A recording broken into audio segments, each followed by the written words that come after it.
حضرات محترم،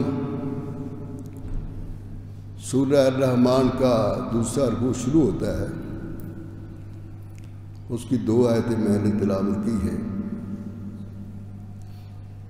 جن میں اللہ تعالیٰ نے یہ فرمایا ہے کہ جو چیز پیدا ہوئی ہے وہ ختم ہونے والی ہے. کل من علیہا، جو کچھ بھی ہے فانی ہے. اس جہان میں جو بھی چیزیں ہیں، پہاڑ ہیں، سمندر ہیں، نباتات ہیں، اشجار ہیں، صحرا ہے، یعنی جو کچھ بھی ہے وہ اللہ تعالیٰ کہتا ہے میں اس کو ختم کر دوں گا. تو کہتا کون ہے؟ جس نے بنایا ہے. ان چیزوں کو اللہ نے بنایا نا، تو وہ کہتا ہے میں ان کو ختم کر دوں گا. بڑی تفسیر قرآن دین میں آتی ہے پہاڑوں کے بارے میں. وہ اس طرح اڑ جائیں گے جس طرح روئی کے ذرے ہوتے ہیں، اور بہت سی قرآن پاک میں آیات، بہت سے واقعات. سارا قرآن پاک اسی سے بھرا ہوا ہے. اور پہلے جو انبیاء کرام کے واقعات گزرے ہیں، جو بھی واقعات گزرے ہیں، وہ بھی سارے موجود ہیں. اور ان کا جو کنکلیون ہے، جو نتیجہ ہے، وہ یہی ہے کہ وہ چلے گا، ختم ہوگا. انبیاء کرام کے واقعے دیکھیں آپ، ایمان افروز واقعے ہیں. وہ اللہ نے اس لیے قائم رکھے ہیں کہ قیامت تک جو لوگ آئیں گے ان واقعات کو پڑھیں، ان حالات کو پڑھیں، دیکھیں کیا کیا ہوا ہے، اور ان واقعات کے قائم رکھنے کا کیا طریقہ اللہ نے اختیار کیا ہے. اللہ چاہتا تو کسی اور طریقے سے ان کو قائم رکھ سکتا تھا، لیکن ان کو قائم رکھنے کے اتنا مضبوط اور اتنا اعلیٰ طریقہ رکھا کہ حضور کی زبان مبارک سے یہ سارے واقعات بیان کر دیے. سب کو سنانا اللہ نے کس سے سنائے ہیں؟ جس سے اللہ تعالیٰ کہتا ہے الم تری کیف فعل ربک باصحاب الفیل. اصحاب فیل کا واقعہ جو ابرہہ آیا تھا خانہ کعبے کو گرانے کے لیے، تباہ کرنے کے لیے آیا تھا، یہ سارا وہ واقعہ ہے. اللہ تعالیٰ کہتا ہے میرے محبوب الم تری، آپ نے نہیں دیکھا؟ حالانکہ حضور تو اس وقت دنیا میں اس واقعے کے بعد آئے تھے. تو ثابت یہ ہوا کہ اللہ کا یہ کہنے کا انداز یہ ہے کہ یہ جو واقعے میں نے سارے کیے ہیں میرے محبوب تم نے بھی دیکھے ہیں، تم نے بھی دیکھے ہیں. اس لیے اللہ کہتا ہے نا الم تری کیف بطر الشمس، آپ نے سورج کو نہیں دیکھا؟ جب غار سے گزرتا ہے، صبح نکلتا ہے تو دائیں طرف ہو جاتا ہے، جب غروب ہوتا ہے بائیں طرف ہو جاتا ہے. یہ قرآن کی آیت ہے. آپ نے نہیں دیکھا سورج کو؟ تو اس لیے یہ سارے جو واقعات ہیں، سارے جو قرآن ہے، یہی ہے کہ ہماری زندگی بہت تھوڑی ہے. ہر انسان کی زندگی ویری شارٹ، پھر ہم یہاں نہیں ہوں گے. ہر لوگ کئی غم کرتے ہیں، میری وائف فوت ہو گئی، میرے بچے فوت ہو گئے، میرے والدین فوت ہو گئے. وہ کہتے ہیں میں کیسے زندہ رہوں گا، مجھے بڑا غم آتا ہے ان کا، مجھے بڑی پریشانی ہوتی ہے. تو پھر کئی دفعہ میرے دوست ملتے، میں کہتا ہوں یار ہم باتیں کر رہے ہیں ان کی، لیکن کبھی نہ تم ہوگے نہ میں ہوں گا. ان کی باتیں کرنے والا بھی کوئی نہیں ہوگا، وہ دور گزر جائے گا. لیکن اللہ تعالیٰ کہتا ہے کہ جنہوں نے مجھے یاد کیا ہے ان کا ذکر ہوتا رہے گا. جنہوں نے مجھے یاد کیا ہے فَاذْكُرُونِي أَذْكُرْكُمْ، جس نے مجھے یاد کیا ہے۔ تو یہ آیت میں کئی دفعہ پڑھتا ہوں، اتنی ایمان افروز یہ آیت ہے، فَاذْكُرُونِی، کوئی بات نہیں شروع ہوئی، آیت یہیں سے شروع ہو رہی ہے، فَاذْكُرُونِی۔ اللہ اپنے بندے سے کہتا ہے مجھے یاد کیا کرو۔ یہ اللہ کتنا کریم ہے، کتنا رحیم ہے، کتنا مہربان ہے ہمارے لیے۔ ہم نے تو کوئی بات ہی نہیں کی کہ یا اللہ ہمارے جانے کے بعد بھی ہمارا نام ہوگا، ہم نے تو کوئی ذکر نہیں کیا، لیکن اللہ تعالیٰ کی راہ پر جوش میں آئی، وہ کہتی ہے فَاذْكُرُونِی، میرے محبوب ان سے کہہ دو مجھے یاد کیا کرو۔ کتنی بڑی بات ہے، اللہ کہتا ہے مجھے یاد کیا کرو۔ حضور صلی اللہ علیہ وسلم نے پھر آگے عرض کی، یا اللہ یہ لوگ مجھ سے پوچھتے ہیں کہ کہتے ہیں جب اللہ کہتا ہے مجھے یاد کیا کرو تو ہم اللہ کو یاد کریں گے، تو یہ تو بہت بڑی بات ہے، بڑی عظمت ہے اس کے اندر، ہم اللہ کو یاد کریں، چاہے جا کہ ہمیں اللہ کہتا ہے مجھے یاد کیا کرو، یہ تو بڑا کمال ہے۔ اس سے اور بڑا کیا کمال ہوا، اسی آیت میں آگے حضور نے عرض کی، یا اللہ یہ میرے امتی کہتے ہیں، تیری مخلوق کہتی ہے کہ ہمیں کہتا ہے اللہ کہتا ہے مجھے یاد کیا کرو، ہمیں کیا ملے گا؟ یہ تو ایسے ایک سوال ہے نا، اللہ کو یاد کرنے سے کیا کچھ نہیں ملے گا، اس کی کوئی حد نہیں ہے۔ لیکن اللہ نے آگے جو جواب دیا ہے، فَاذْكُرُونِی، مجھے یاد کیا کرو پھر میں تمہیں یاد کیا کروں۔ یاد رکھ، غور کرے اس بات پہ، مجھے یاد کیا کرو پھر میں تمہیں یاد کیا کروں گا۔ تو پھر ہم نے آگے سے حضور نے عرض کی، یا اللہ تمہیں یاد کرنے والے تو دنیا میں نہیں ہوں گے، وہ چلے جائیں گے، 70 سال 80 سال 90 سال 900 سال جانا ہے انہوں نے، تو پھر میں تیرا ذکر نہیں کر سکوں گا، تو پھر کیا ہوگا؟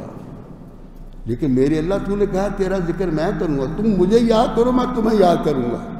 پھر رب نے کہا میں تو موجود ہوں نا، تو چلا جائے گا چلا جا، لیکن جب تو مجھے یاد کرتے کرتے چلا جائے گا تو پھر تیرا ذکر میں کروں گا۔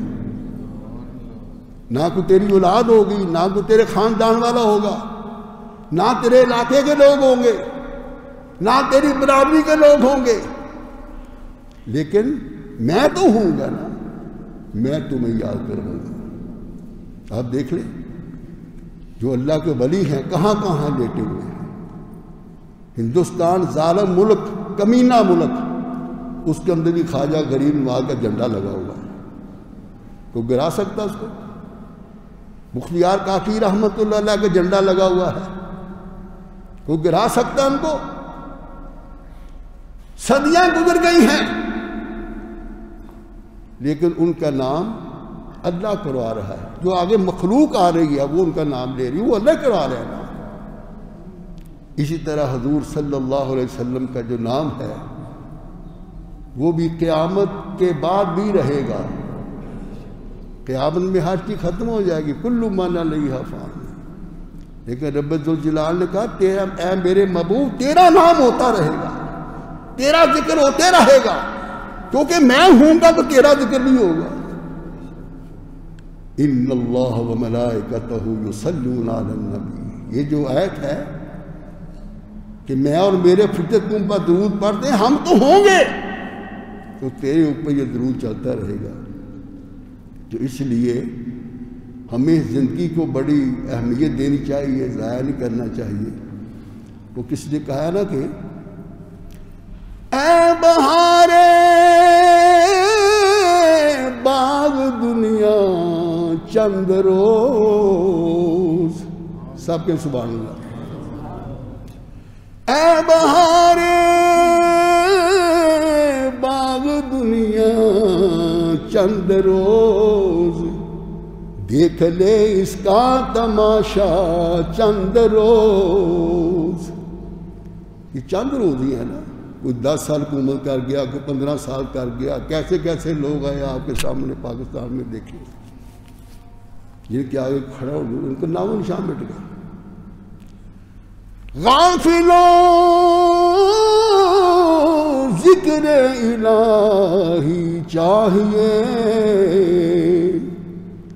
ہے بکھیڑا زندگی کا چند روز۔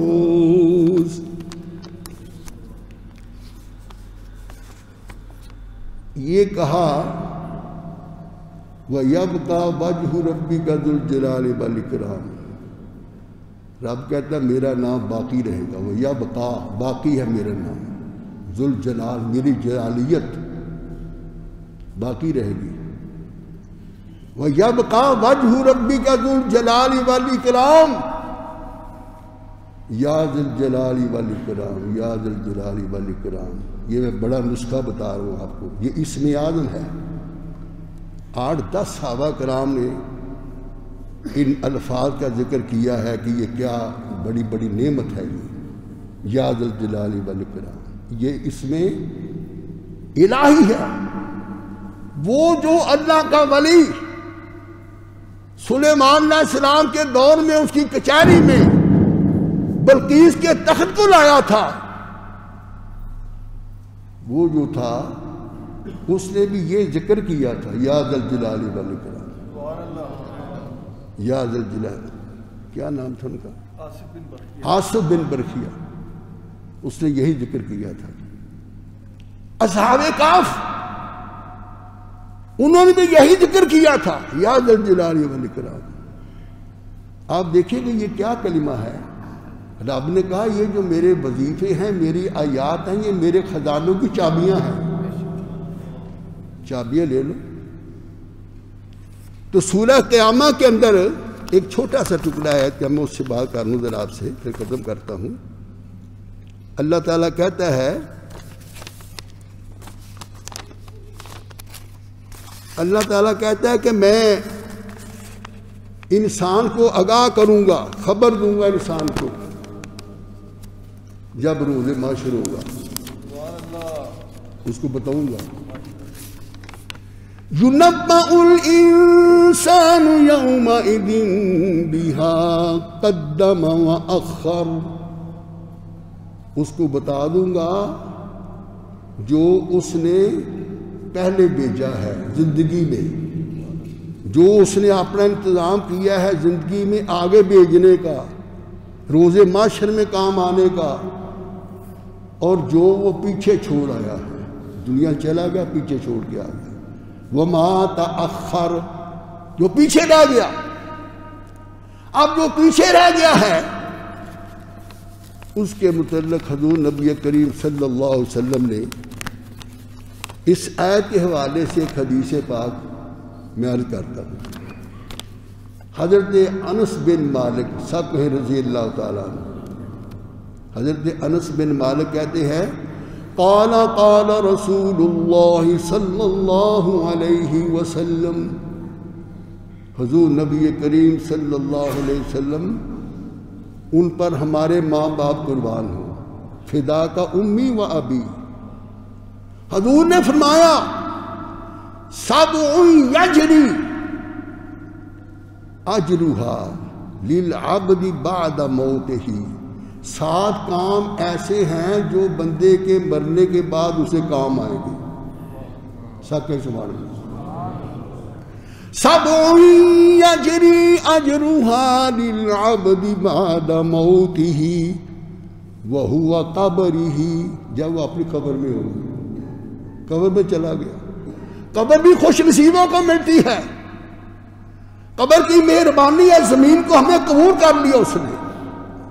یہ دنیا میں مذاہب ہیں وہ جلاتے ہیں بندوں کو، بڑے بڑے طریقے ہیں، جس طرح سری لنکا میں مسلمانوں کو جلانا شروع کر دیا، اس کے احتجاج ہو رہے ہیں بڑے۔ تو یہ اللہ کی مہربانی ہے، ہم مٹی سے آئے ہیں، مٹی میں چلے گئے۔ تو حضور نے فرمایا سبع یجری اجرھا لعبد بعد موتہ، انسان کے دنیا سے جانے کے بعد 4 کام ہیں جو اسے فائدہ دیں گے، 4 کام. وَهُوَ قَبْرِهِ وہ قبر میں ہوگا. وہ 4 کاموں کا اس کو فائدہ جا رہا ہے. دنیا میں ہم فائدہ نہیں لیتے. اللہ تعالیٰ کہتا ہے جب میرے محبوب کی محبت عشق کرو پھر تمہیں قبر میں سب چیزیں ملیں گی. نمبر 1 کیا کہا؟ من علم علما جس نے علم پڑھایا. سب کا سوال. یہ جو مسجد و مدرسے ہیں نا دین کو انہوں نے سنبھالا ہوا ہے. جہاں جان دینے کی باری آتی ہے بڑے بڑے لوگ نہیں آتے, یہ فقیر لوگ جاتے ہیں. ان کو حضور کی محبت کو پتہ ہے شہید کیا ہوتا ہے. من علم علما جس نے علم پڑھایا. سب کے سبحان اللہ. کیونکہ علم کے بغیر تو پھر انسان اندھیرے میں ہی ہے. العلم نور. حضور نے فرمایا علم نور ہے, روشنی ہے. اگر علم نہیں ہے بندہ اندھا ہے. من علم علما جس نے علم پڑھایا. او اجرا نہرا جس نے پانی کی نہر چلائی. سب کے سبحان اللہ. پانی کا انتظام کیا اللہ کی مخلوق کے لیے, جانوروں کے لیے, چرند کے لیے, پرند کے لیے. او اجرا نہرا نہر چلائی, نہر بنائی. او حفر بئرا جس نے کنواں لگایا. سب کے سوال. پہلے وقت میں لوگ کنویں لگاتے تھے جہاں پانی نہیں ہوتا تھا. او حفر بئرا جس نے کنواں لگایا. او غرس نخلا جس نے درخت لگایا. سب کے سوال. جو درخت لگائے گا وہ درخت کی شاخیں, اس کے پتے اس کے لیے دعائیں کریں گی, تسبیح کریں گے اللہ کی. یہ درخت تسبیح کرتے ہیں. کئی لوگ درختوں کو کاٹتے ہیں, جنگلوں کے جنگل کاٹ دیے. جس نے درخت لگایا وہ درخت بھی اس کے لیے دعا کرے گا, اس کی شاخیں دعائیں کریں گی, اس کے پتے جو وہ دعا کریں گے. او بنا مسجدہ جس نے مسجد بنوائی. سب کے سبحان اللہ. یہ دیکھیں کرم آپ کے سامنے مسجد بن رہی ہے. یہ مسجد بن رہی ہے اور اس کی ہسٹری بہت لمبی چوڑی ہے. وہ ساری باتیں ادھر سے آئی, ہم تو گناہگار فقیر آدمی ہیں. او بنا مسجدہ جس نے مسجد بنائی. او غرس نخلا جس نے درخت لگایا. جس نے مسجد بنائی. او ورث مصحفا جس نے وراثت میں کوئی قرآن کا کام چھوڑا, کوئی مدرسہ چھوڑا, کوئی قرآن پڑھنے کی چیز کی, کوئی ایسی چیز چھوڑ گیا, وراثت چھوڑ گیا اپنی. او ترک والدہ جس نے اولاد چھوڑی. کیسی اولاد؟ یستغفر لہ جو اپنے والدین کے لیے بخشش کی دعائیں کرتی ہے. سب کے سوال. ایسی نیک اولاد, اس کی نیکی کو لوگ کہتے ہیں یار یہ فلاں کا بیٹا ہے, یہ تو بڑا اچھا بچہ ہے, یہ فلاں کا بیٹا ہے. اگر کوئی یہ کہے یہ فلاں کا بیٹا ہے, بڑا برا بندہ ہے, یہ چور ڈاکو نکل آیا, یہ تو فلاں کا بیٹا کا باپ تو ٹھیک تھا. بڑی خاص بات آئی ہے. حضرت مریم علیہ السلام کا جو واقعہ ہے, انہوں نے کہا کہ جب یہ سارا واقعہ ہوا, بیٹا پیدا ہوا عیسیٰ علیہ السلام, وہ کہتے ہیں یہ بیٹا کہاں سے لے آئی, تو ہارون کی بہن تھی, اور کیا بات کی ہے, تیرا باپ تو بڑا نیک تھا. سب کے سبحان اللہ. مریم تیرا باپ بڑا نیک تھا, یہ کیا ہوا ہے؟ تو اللہ نے کہا مریم کو جواب نہیں دینا. قالوا سلاما, جہلوں کو جواب نہ دو, ان کو اشارہ کرو, اس بچے سے پوچھو کہاں آیا ہے, کہاں سے آیا یہ. فاشارت الیہ, اس بچے کی طرف اشارہ کرو. کہا یہ کیا باتیں کرتی, یہ بچہ کبھی بات کرتا ہے؟ یہ تو موڑے میں ہے, 3 مہینے کا بچہ کیسے بات کرتا ہے؟ وہ بچہ بول پڑا. قال انی عبد اللہ آتانی الکتاب وجعلنی نبیا, میں اللہ کا بندہ ہوں. اللہ کا بندہ پہلے کہا, یہ کوئی نہ کہے یہ فرشتہ ہے, یا جن ہے، یہ کیا چیز ہے؟ قال انی عبد اللہ، میں اللہ کا بندہ ہوں، آتانی الکتاب، مجھے اللہ نے کتاب دی ہے، وجعلنی نبیا، مجھے نبی بنایا ہے۔ سب کے سبحان اللہ، یہ قرآن کہتا ہے نا۔ تو اس لیے ایسی اولاد جو اپنے والدین کی بخشش کی دعا کرے اور اس کو اس کے مرنے کے بعد بھی فائدہ ہوتا ہے، تو اللہ تعالیٰ کی بارگاہ میں دعا ہے، یا اللہ ہماری اولادوں کو نیک کر دے، ہماری اولادوں کو نیک کر دے۔ ہمارا بھی حصہ ہے اولاد کو نیک کرنے میں، لیکن زیادہ جو حصہ ہے وہ اللہ تعالیٰ کا ہے۔ جب اللہ تعالیٰ کی رضا آپ کی طرف آئے گی، حضور کا کرم ہوگا، تو غربت بھی دور ہو جائے گی، ہر چیز دور چلی جائے گی، لیکن تیری اولاد نیک ہو جائے گی۔ جب اولاد نیک ہوگی تو آپ دنیا میں بھی عزت، آخرت میں بھی عزت، ہر طرف قاری صاحب، مولوی صاحب، حافظ صاحب، لوگ باتیں کرتے ہیں، عزت کرتے ہیں۔ اللہ تعالیٰ ہمیں توفیق عطا فرمائے۔ وآخر دعوانا ان الحمد للہ رب العالمین۔ سنتے ادا کر دیجیے۔